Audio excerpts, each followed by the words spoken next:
ৰাজ্যত পুনৰ ধৰ্ষণ কাণ্ড নিজ প্ৰেমিকৰ বিৰুদ্ধে বলপূৰ্বক ধৰ্ষণৰ অভিযোগ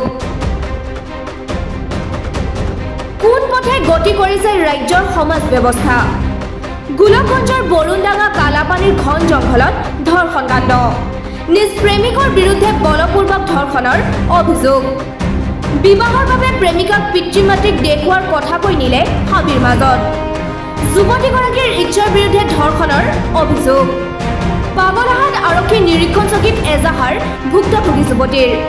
এজাহাৰ দিয়াৰ পিছতো মুকলি আকাশৰ তলত ধৰ্ষণৰ অভিযোগ উত্থাপিত হোৱা শফিকুল ইছলাম প্ৰাপ্ত তথ্য মতে গোসাইগাঁৱৰ এগৰাকী 22 বছৰীয়া যুৱতী আহিছিল গোলকগঞ্জৰ দখৰপুৰৰ পেহীয়েকৰ ঘৰলৈ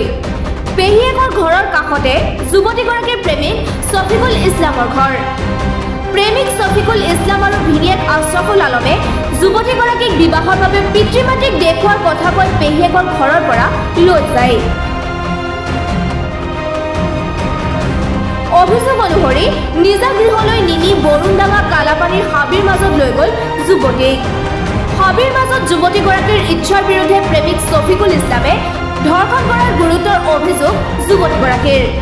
পিছত যুৱতীগৰাকীক বাইকত লৈ যাওঁতে একাংশ ৰাইজে খেদি যোৱাত যুৱতীগৰাকীক পেলাই থৈ পলায়ন কৰে প্ৰেমিক শফিকুল ইছলাম আৰু ভিনিয়েক আশ্ৰফুল আলমে পিছত স্থানীয় গাঁওৰক্ষী বাহিনীৰ ফয়জাৰ আলী আৰু ৰাইজে যুৱতীগৰাকীক লৈ উপস্থিত হয় প্ৰেমিক শফিকুল ইছলামৰ ঘৰত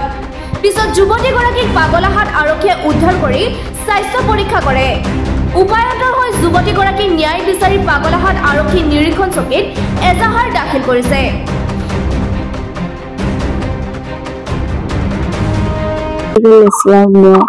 মই ভাল পাওঁ 3 বছৰ থাকি মই তাকে ভাল পাওঁ কলকাতাত কালকে পরশুদিন রাতের 7টার সময় মোক ডাহাল যায় দেখা করি মোর বোন জামাই আছে বোন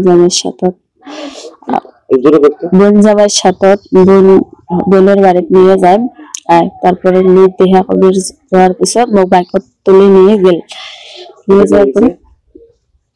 এই বরুণডাঙা পাহাড়ত নিয়ে যাওয়ার পিছত রাতে জবরদস্তি করছে 2-3বার মেয়ে মানা করার পিছত হাত পাও ধরছিল বলে তবে মোক ছাড়ে নাই তারপর জামাইকে ডিউটি দিয়ে আছে আর বল জামাইও সাথ দিছে আর ওই জানা আর বল জামাই কিছু আর বল জামাই মানুষ দেখভাল করে ওই পাহারা দিছে তারপর ওর সাথে 2-3 বার জবরদস্তি করার পরে আর ঠ্যাং ধরে মই কলম মুখ কোটে নিয়ে যাস তার বাড়িতে নিয়ে যা এদিকে না এত রাতে থাকা সম্ভব নয় পরে মোক বাইকত তুলে নিয়ে যেতে গেলে গাঁৱৰ চাংলা 2-3টা পিছে করে ধোয়া করার পরে ওই মোক ফেলে দিয়ে রাস্তাত ওই ভাগার পিছত मैं একটা বড় গাঁও তোমার বাড়ির সামনে একটা বাড়ি আশ্রয় নেন হওয়ার পরে কালকে কালকে বিজেপি সেক্রেটারি তৈরি করে রাতে কোনো কি করার দরকার নাই তুমি একটা কোনো ইয়ার কি করি আসম সকালবেলা তোমার নাম কি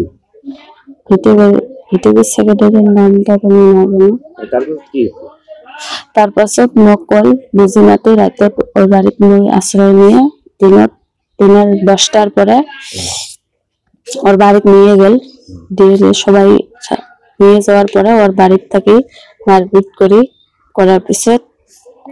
খেবে দিল ভাগে দেওয়ার পর বিজেপি সেক্রেটারি মার্টিনে আমাদের বাড়িতে নিয়ে গেছিল হ্যাঁ বাড়িতে নিয়ে যাওয়ার পর গালাগালি মারামারি করার পর মারধর করার পর তখন আইসি ফোন করা হল আইসি যে লেডিজ দিয়ে নিয়ে আসার পর হল আমার এই গোসাইগাঁৱৰ এজন ছোৱালী আমাৰ ঘৰৰ ওচৰৰ তাৰ পিহি ঘৰ সিহঁতে আলহী খাব আহিছে আৰু বৰুণডাঙাৰ এটা ল'ৰা শফিকুল ৰহমানৰ লগত তাৰে 3 বছৰ ভালপোৱা সম্পৰ্ক আছিল সি তাৰপিছত ঘৰত মাতি লৈ গৈছে সিহঁতৰ বোলে ঘৰটো চাবৰ কাৰণে লৈ যাইখিনি সিহঁতক ছোৱালীটোক 2-3 জনে সিহঁতৰ ভিনিয়েকৰ লগত জংঘলত লৈ যাইখিনি উপজবৰি ধৰ্ষণ কৰে মানে ছবি গলে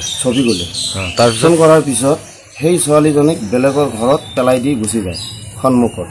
তাৰপিছত সিয়াৰে নিজৰে মানুহ মানে আহি কিনি মাৰধৰ কৰাৰ ভয়ত ছোৱালীজনী বেলেগৰ ঘৰত যায় আশ্ৰয় লয়। তাৰপিছত আমি ৰাতিপুৱা গম পোৱাৰ পিছত যাওঁ, সিহঁতে মানি নলোৱাৰ পিছত আমি আৰক্ষী থানাত